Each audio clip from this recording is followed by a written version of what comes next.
Bonjour à tous. Mon groupe et moi, nous allons vous présenter un territoire dans le sud du département de la Haute-Gironde. On a décidé de nommer ce territoire la colline aux Trois Estés. C'est un territoire qui se situe entre les communes assez importantes de Blaye et de Bourg. Oui. Ah, d'accord. Ce territoire est à cheval sur deux scots, le scot de Haute-Gironde et le scot du Cubzaguais. Comme on peut le voir sur cette carte déjà plus générale, notre territoire en vert est donc bien au sud et il borde l'estuaire de la Garonne. Voilà, Gironde, oui, pardon. C'est un territoire marqué d'un fort relief collinaire. Comme on peut le voir encore une fois sur une carte plus générale dans le sud, on voit que par rapport au reste du territoire, celui-ci est beaucoup plus marqué. Et donc ce relief et ces trois rivières, donc le Brouillon, le Grenet et le Mango, qui le traversent, vont mener à trois unités urbaines qui se détachent fortement et qui sont très différenciées toutes les trois. Traversées par deux routes très imposante, la route touristique de la Corniche et la D137 qui relie directement à Blaye. Enfin, dernière caractéristique qui peut expliquer notre choix sur ce territoire, c'est l'omniprésence des parcelles viticoles ici en violet et les bois en vert qui sont totalement notre sujet.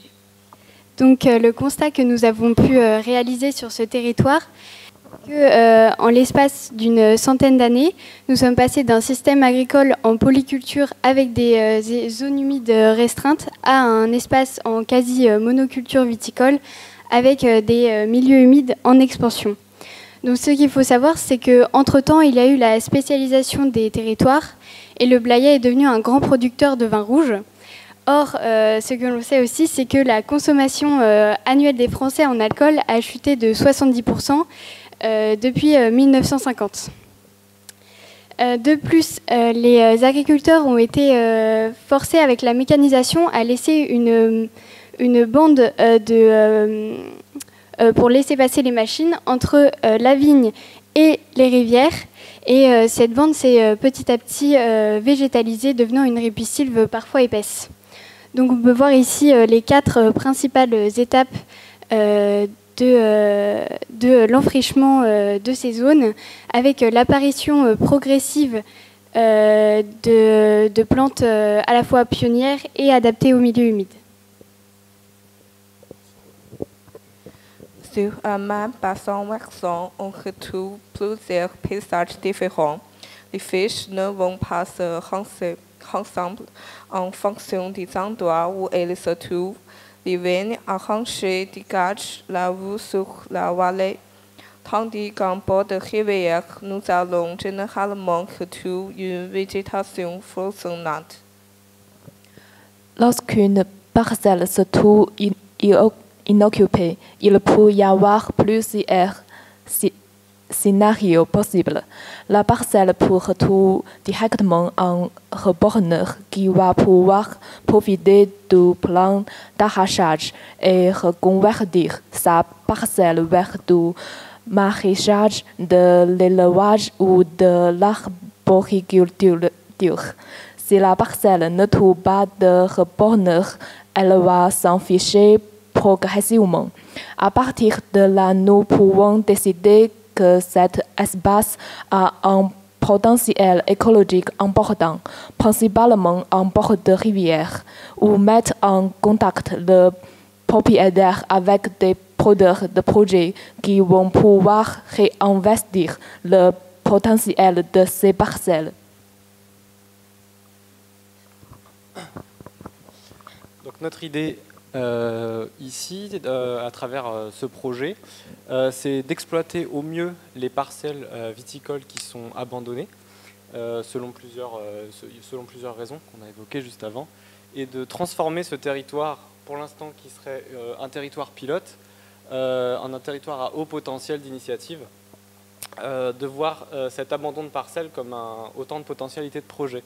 Donc l'idée, c'est de caractériser et d'identifier, ce qui est aujourd'hui assez difficile parce qu'il n'y a pas de cartographie qui existe en termes de parcellaire. Et l'idée, c'est en caractérisant et en identifiant ces parcelles selon différentes caractéristiques, c'est-à-dire la nature du sol, l'historique de la parcelle, qu'est-ce qui a été fait à cet endroit-là. L'idée, c'est d'arriver à une cartographie qui permette d'identifier ces parcelles autant en termes historiques, mais aussi en termes de potentialité de projet. On parle là de sécurité alimentaire relocalisée éventuellement, d'agroforesterie, et puis évidemment il y a tout un cortège là qu'on distingue pas, qu'on n'arrive pas à lire. Mais l'idée, c'est que cette cartographie, elle soit accessible et qu'on puisse, que n'importe quel porteur de projet puisse voir les parcelles qui sont disponibles, les communautés, je pense aux communautés de communes, je pense aux SCOT, je pense à tout un tas d'acteurs qui peuvent facilement identifier, grâce à une cartographie accessible, comment dire, j'ai perdu le fil, mais dans l'idée, c'est de rendre ce territoire attractif en montrant et en explicitant, en cartographiant des territoires et des parcelles qui soient exploitables. Tu peux descendre un petit peu. Évidemment, l'idée d'être un territoire pilote à l'échelle nationale, c'est pourquoi pas ensuite d'exporter ce modèle pour qu'il puisse être reproduit à l'échelle nationale et qu'il y ait de la transversalité en termes de connaissances, de savoir, et surtout que quand on a un territoire qui est riche comme celui qu'on décrit ici, on puisse l'utiliser au mieux grâce à des outils qui le servent. Voilà.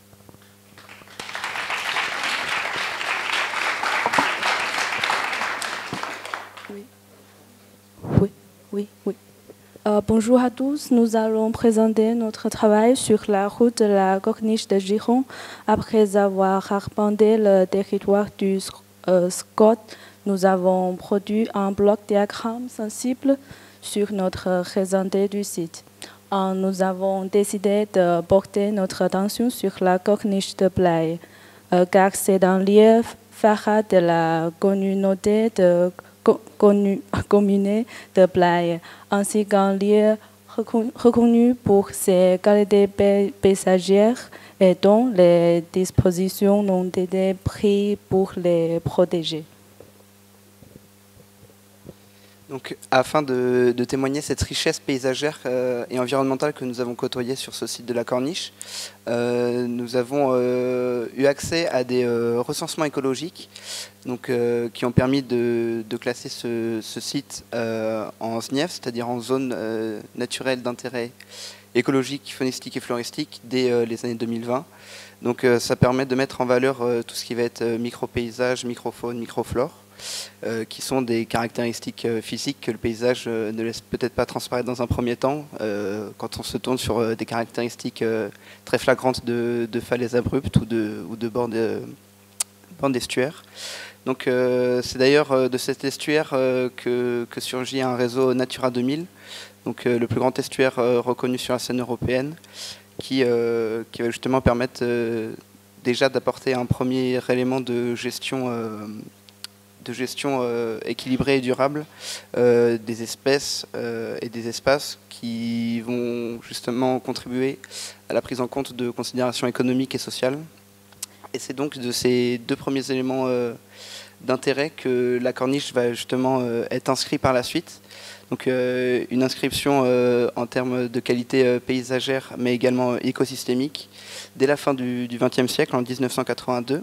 Et donc c'est un espace qui va être reconnu en tant qu'espace naturel bâti à caractère artistique, historique, paysager et pittoresque. Et donc c'est justement de ces caractéristiques d'inscription que va découler tout un schéma et une dynamique de tourisme itinérant, avec la proposition de chemins de traverse et de balades.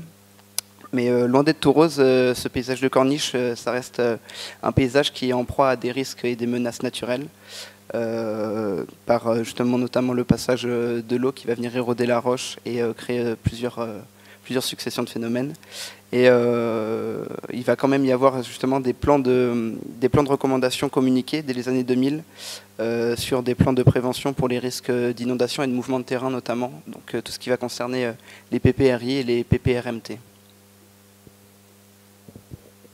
Donc cette route de la Corniche qui est piégée un petit peu entre l'estuaire et la falaise, elle est souvent nommée comme étant pittoresque parce qu'elle a des valeurs paysagères fortes.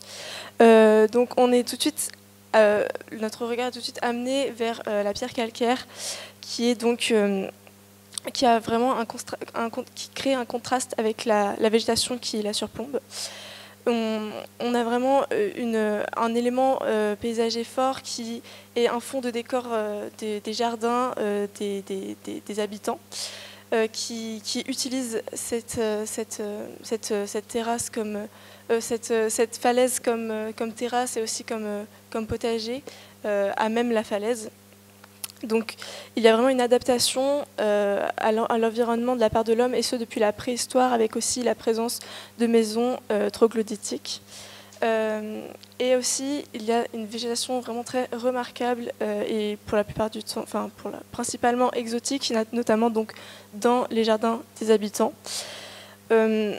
Cette végétation qui se mêle à la falaise est aussi en proie à des cheminements du coup, qui partent du pied de la falaise et qui remontent jusqu'au plateau qui le surplombe.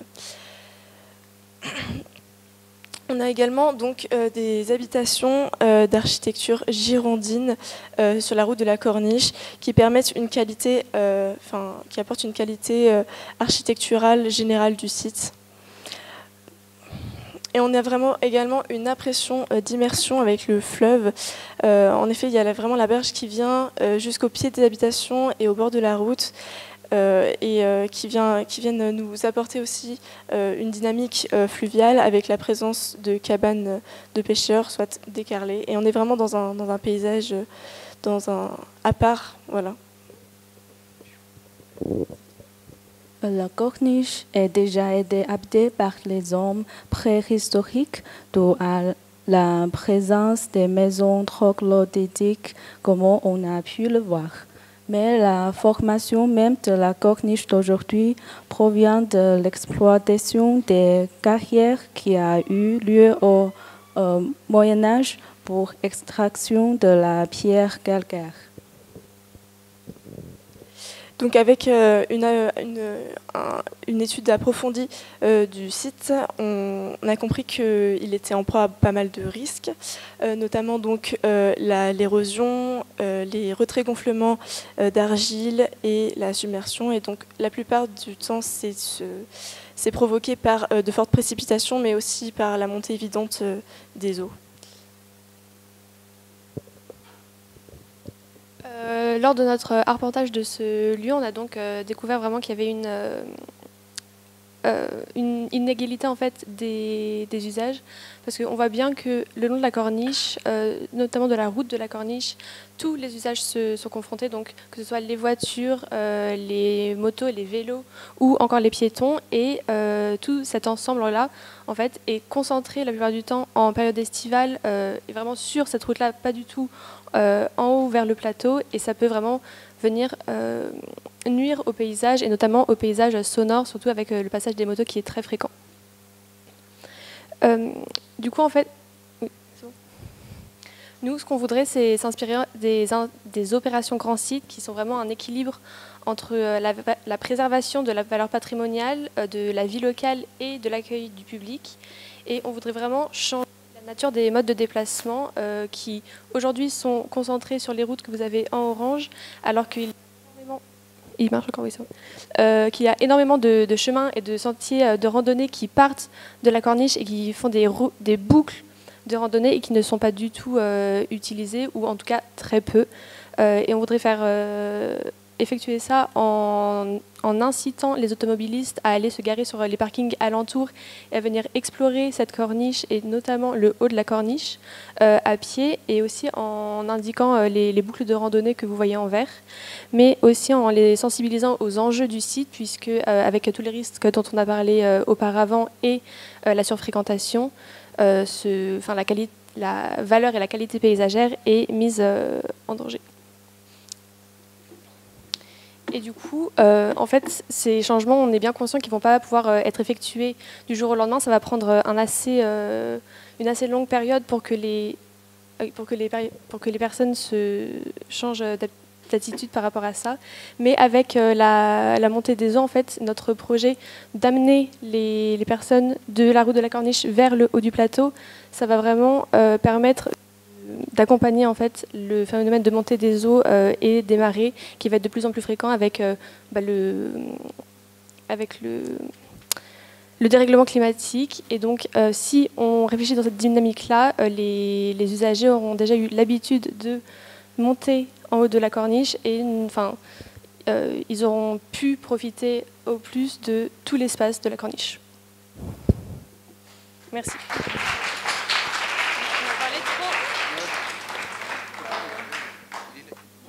Donc, bonjour à tous. Donc, avec notre groupe, on va vous présenter notre analyse sur le paysage du territoire en Haute-Gironde.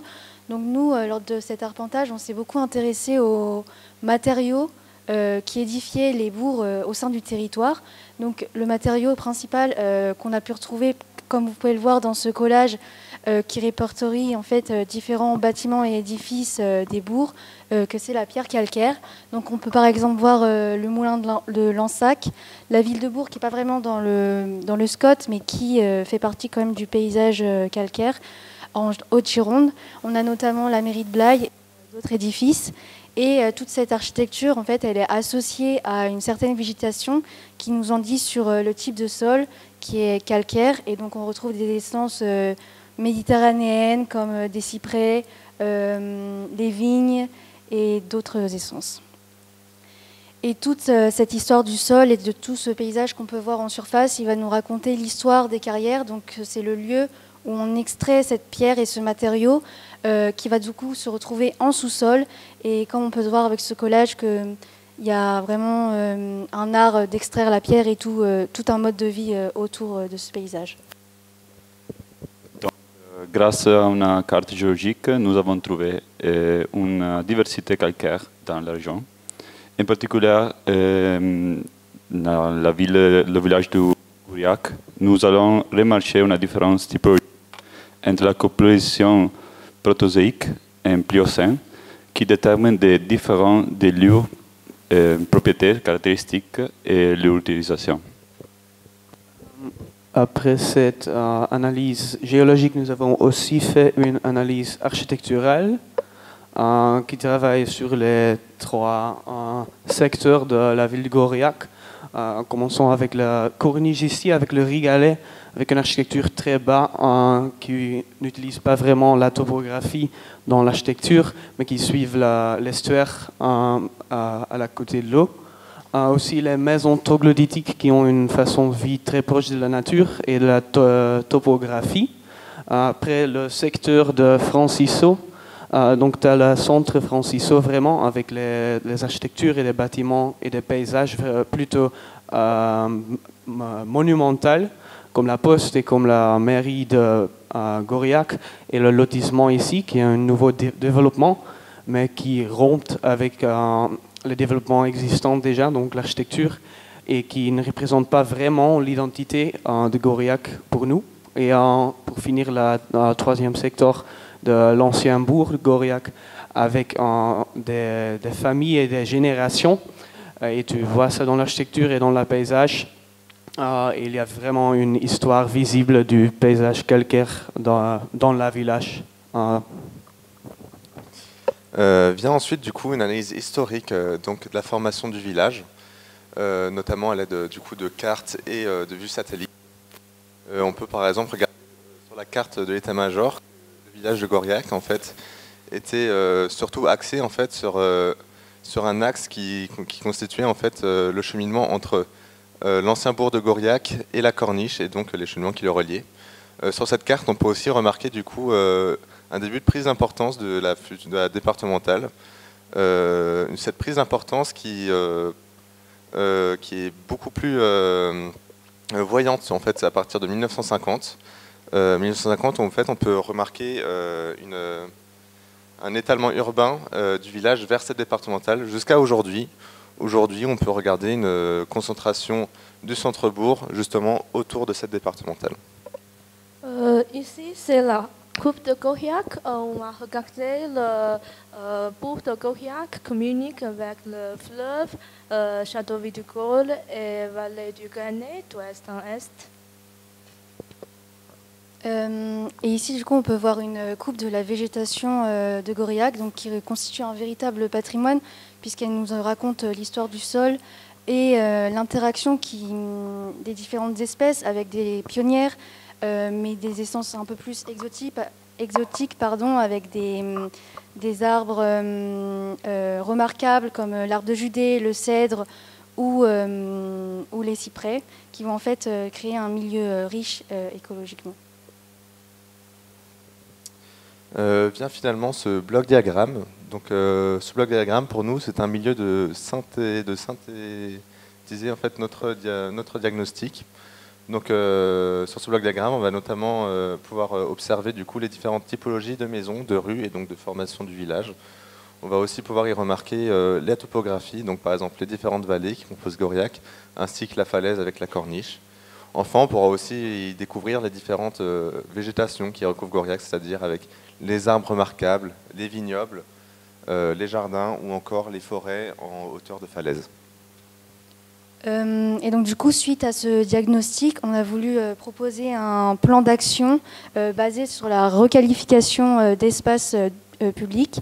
Donc on s'est concentré sur 2 places de village. Donc on a la place de l'église en haut et le carrefour commercial.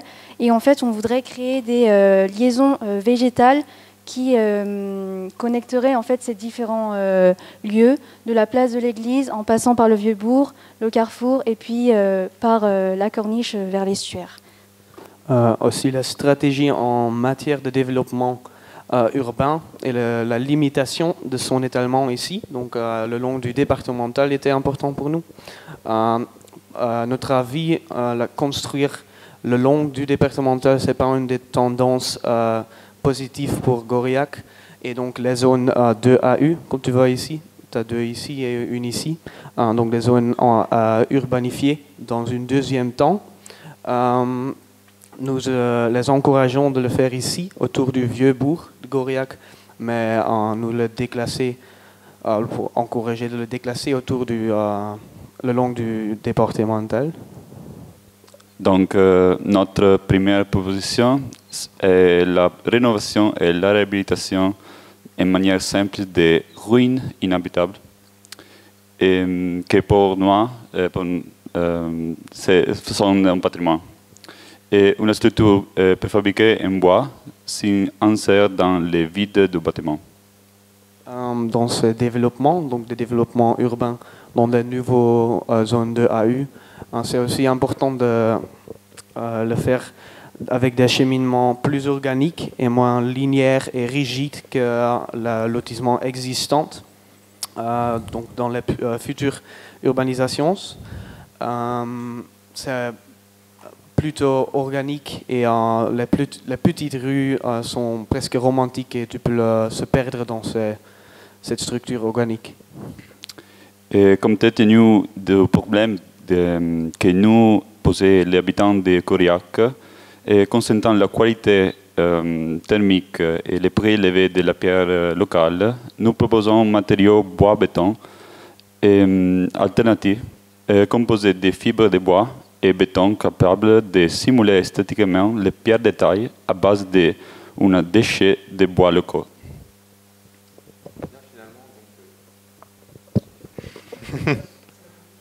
Ouais, c'est le dernier. Oui, pardon. Finalement, vient donc pour terminer, donc la requalification de l'espace public. Du coup, tout d'abord en redessinant les rues, donc avec pour but de désimperméabiliser les bords de voirie et donc de faire respirer les pieds de bâti, limitant donc la dégradation par la remontée d'humidité. Cela tout en réintégrant donc des essences végétales locales. Vient ensuite la place de l'église, donc qui était l'ancienne place centrale du village, donc qui offre une vue mettant en scène le paysage de châteaux et vignobles de la vallée de Gauriac. Le projet serait donc de l'aménager pour inviter le passage et le regard vers le paysage. Et enfin, le dernier projet serait donc sur le carrefour au milieu de la départementale. Ce carrefour servait anciennement de place centrale du village. Le but de son aménagement sera donc de privilégier la circulation piétonne en unifiant les revêtements et en limitant l'espace laissé à la voiture. Tout cela, on lui redonne envie en végétalisant de l'espace, notamment avec des grands arbres. Le revêtement uni et les grands arbres étant en plus un clin d'œil aux anciennes rues de Goriac qui présentaient justement ces caractéristiques. Merci.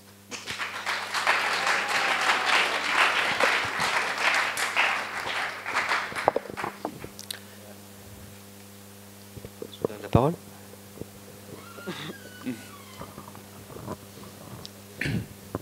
Oui, je trouve les deux projets, enfin les deux présentations très intéressantes. Surtout, ça fait réfléchir, quoi. Ça fait réfléchir. En même temps, c'est vrai qu'il y a des questions qu'on se pose depuis longtemps sur cette partie de la corniche, et, ou bien même sur les constructions nouvelles, quoi, hein, l'emplacement des constructions nouvelles. Je pense que cette présentation permet de faire réfléchir sur ce qu'on peut faire dans l'avenir. Donc, enfin, la présentation, elle colle très bien à la réalité, et moi je trouve que c'est intéressant, quoi. Voilà, quoi. Ça mérite réflexion.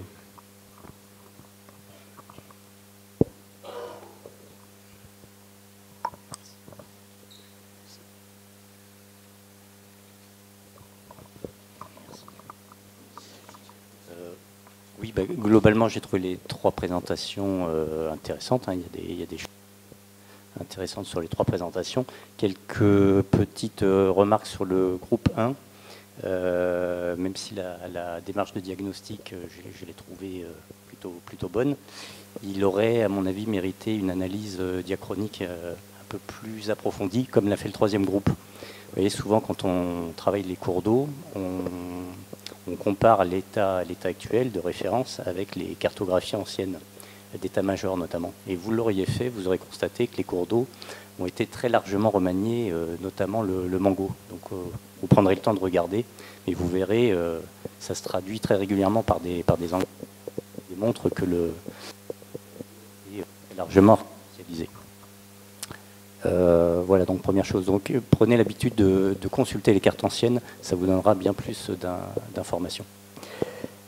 Sur le deuxième groupe, je me suis noté, vous avez évoqué la richesse donc, du territoire.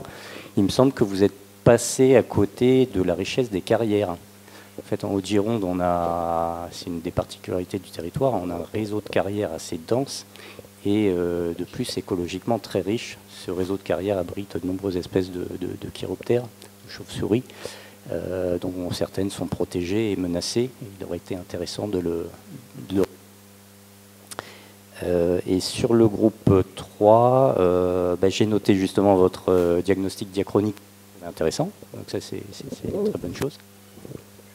Merci. Alors après, voilà, en petite remarque, je me suis noté que vous auriez pu caler vos propositions de végétalisation sur les concepts de trame verte et de continuité écologique. Ça aurait été encore plus pertinent. Et attention, alors sur la fin, proche de la conclusion, je vous ai entendu parler de plantation d'espèces locales. Et au moment où j'ai entendu ces mots, j'ai vu Iris japonica sur le document. Donc voilà, attention à la cohérence des mots avec les textes et les images. Je rebondis sur les espèces locales. C'est méfiance, à chaque fois que j'entends ça aussi, je bondis pour voir ce qui va partir après, derrière. Parce que, bon, on va pas faire un cours d'écologie, mais faisons attention à ce qu'on met derrière espèces locales, espèces adaptées, espèces acclimatées. Bon, toutes les espèces ne font pas peser les mêmes risques en termes d'écologie, n'ont pas toutes les mêmes intérêts. Enfin, bon, voilà. Creuser là-dessus, c'est très intéressant. De toute façon, vous devez apprendre à manipuler ces concepts-là en tant que potentiel végétaliseur. Je ne sais pas si ce mot existe d'ailleurs, il n'est pas très beau. Moi, j'avais envie de vous dire une fois encore, vous parliez vous avez été tenté de mettre en opposition, encore une fois, une gestion, un abandon de parcelles qui serait favorable à l'expression de la biodiversité spontanée. C'est vrai, c'est intéressant. Mais ne pas opposer ça à ne pas dire que, par exemple, une reprise agricole serait synonyme de pas du tout de richesse ou de biodiversité ou d'avantages écologiques. La biodiversité cultivée, c'en est une aussi, elle existe. Et les pratiques, on ose croire que les pratiques agricoles peuvent être aussi génératrices d'aggradation d'écosystèmes, ou en tout cas que les écosystèmes agricoles peuvent avoir de grandes qualités écologiques et peuvent être fonctionnels, vertueux, viables, tout bien. Alors, c'est peut-être pas le cas aujourd'hui, mais c'est faisable. Donc, pas forcément opposer écologie et agriculture, c'est important. Et ensuite, vous parlez, que ce soit pour le paysage géologique qui se traduit dans l'architecture plutôt passée, du coup, plutôt, et que le côté pittoresque de la corniche, je vous invite à... Le pittoresque, c'est bien, la carte postale, c'est chouette, mais à proposer une vision d'avenir pour ces paysages-là, on ne peut pas se contenter de garder les boîtes, les coquilles. Alors, j'ai bien aimé la piste finale de on garde la boîte, on met un truc à l'intérieur et on continue à vivre dedans. C'est intéressant à soulever. Voilà, pour la corniche, est-ce que juste on fait une stratégie de repli comme il se passe c'est une stratégie littorale sur la côte. On accompagne un repli progressif des populations. On ne fait plus de vente, on préempte. Quand les gens y meurent, on reloge plus. Enfin, c'est possible, mais du coup, peut-être laissez-nous entrevoir comment on va vivre jusqu'à la fin cette petite corniche qui a aussi des jardins, qui a eu des guinguettes, qui peut vivre encore un petit peu quelques années. Voilà. Donnez-nous à voir un peu, même un avenir pour la géologie. Est-ce que c'est encore une ressource exploitable? De quelle manière? Qu'est-ce qu'on fait de ce caillou, qui est très joli, et qui pourrait encore nous servir de matériel de construction? À quelles conditions? Voilà. C'est des thématiques intéressantes que vous n'avez peut-être pas eu le temps d'explorer, mais si à l'avenir vous avez encore à travailler sur ce territoire-là, explorons ça tous ensemble. Il y a un mémoire de fin d'études qui a été fait par un Blaisois sur les carrières de Gironde, certainement que vous avez eu à le feuilleter, je vous l'avais fait parvenir à certains d'entre vous. Voilà, merci beaucoup pour ce travail. Alors déjà, je trouve que sur ces 3 groupes, on a eu en termes d'analyse du contexte et de diagnostic une approche assez transversale et multidimensionnelle qu'on n'avait pas eue auparavant. Donc ça, c'est par rapport à la transversalité, à l'interdisciplinarité dont on a parlé tout à l'heure. Je trouve ça très intéressant. Donc ça, c'est très positif. Je trouvais que c'était assez opérationnel en termes de propositions. Et je pense du coup aussi assez parlant pour des élus qui auraient appréhendé ces propositions. Alors peut-être aussi parce que c'est des sujets d'actualité. La reconversion des friches agricoles sur le territoire, on est en plein dedans.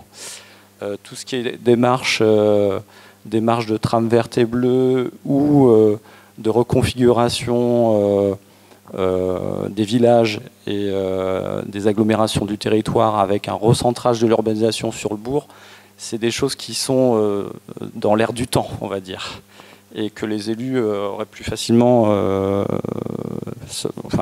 pour lesquels ces thématiques-là sont plus faciles à appréhender pour les élus. Donc voilà, donc j'ai trouvé ça intéressant d'avoir une approche aussi historique avec les remarques qu'a fait Sébastien sur le diagnostic, d'avoir aussi une appréhension économique des sujets, c'est intéressant aussi.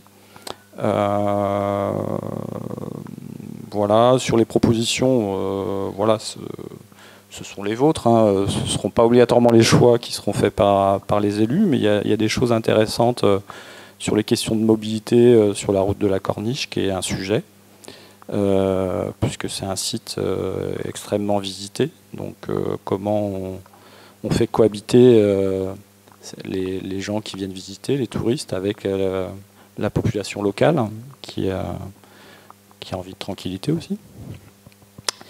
Et puis juste une remarque sur le groupe 6, sachant que la présentation était très intéressante, mais notamment lorsque vous avez abordé la question de la localisation des projets de développement, sachant que vous aviez fait un diagnostic, vous étiez parti des sols et des carrières, il faut savoir que c'est un vrai gruyère en dessous. Donc on ne peut pas implanter les zones de développement urbain sans regarder le sous-sol et les questions de risque. Et c'est quelque chose que vous n'avez pas mis obligatoirement en avant, ou alors j'ai pas entendu, ou j'ai pas été attentif. On l'avait recherché, on l'a pris en compte, mais on l'a juste pas mis sur... on l'a pas expliqué. Mais oui, on a... à partir de la départementale, on va dire, sur cette zone, à partir de la Saint-Gruyère, mais vers le bourg ancien, c'est justement là qu'ils se sont installés pour mettre les carrières, et donc ils n'allaient pas creuser sous leur maison, et donc justement c'est vers le bourg ancien que c'est pas un gruyère encore. C'est pour ça qu'on voulait s'installer aussi vers là. Voilà, donc c'est des questions à prendre en compte dans les choix de localisation des projets de développement. J'ai trouvé que les propositions d'aménagement du bourg étaient très intéressantes et vraiment pourraient être porteurs de réflexion pour les élus de la commune. Je trouve ça, le fait de désimperméabiliser la voirie, de réaménager les pieds d'habitation avec de la végétation, c'est des choses qui seraient souhaitables de développer. Voilà pour ce groupe-là.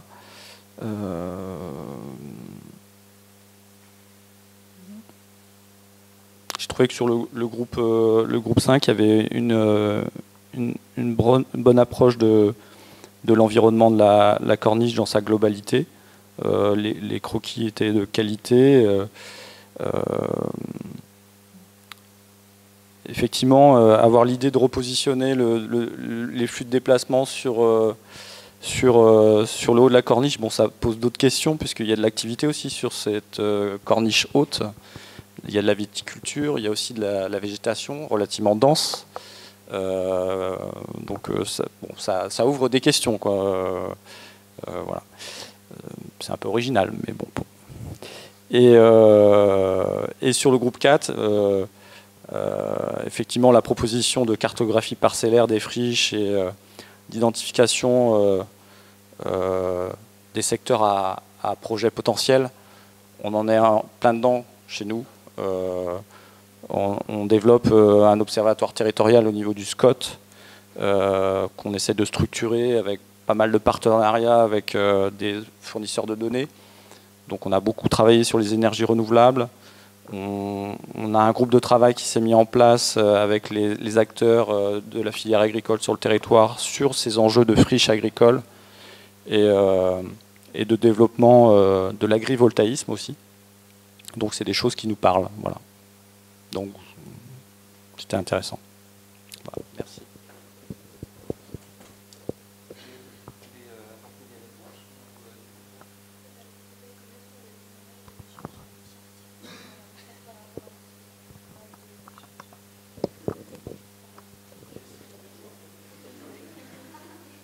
Peut-être que vous pouvez prendre un moment pour discuter avec lui.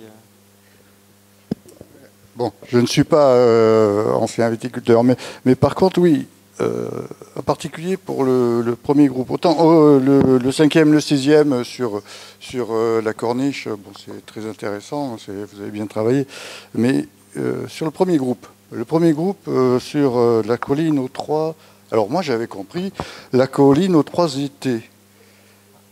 Non, c'est les Esteilles. Je suis quand même étonné parce que je n'ai pas compris votre titre, vous vous rendez compte, j'habite dans le secteur et je dis Esteilles. Alors à partir de là, je trouvais très intéressant, effectivement, beaucoup au niveau des parcelles, tout ça.